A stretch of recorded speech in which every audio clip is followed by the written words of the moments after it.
Salam Media Sriwijaya. Tim Safety Riding Astra Motor Sumsel menggelar edukasi safety riding di Sekolah Men 1 Palembang.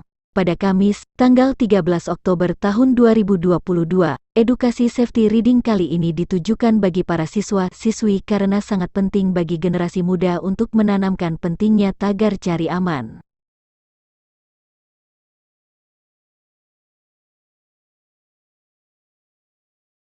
Kegiatan edukasi ini diikuti oleh total 100 peserta siswa, siswi dan para guru Men 1 Palembang. Dalam sambutannya, Ahmad Alamsyah selaku Wakahumas Men 1 Palembang mengungkapkan edukasi ini disambut baik oleh para siswa, siswi karena edukasi mengenai keselamatan berkendara dan pengenalan rambu lalu lintas sangat penting bagi mereka khususnya bagi siswa, siswi kami yang berangkat ke sekolah dengan menggunakan sepeda motor. Kegiatan edukasi safety riding ini juga turut dihadiri oleh AKP Irma Komalasari SE selaku Kanit Kamsel Keamanan dan Keselamatan Polrestabes Palembang, Ibda Sopian SE selaku Kasubnit 2 Kamsel Polrestabes Palembang, Aibtu M.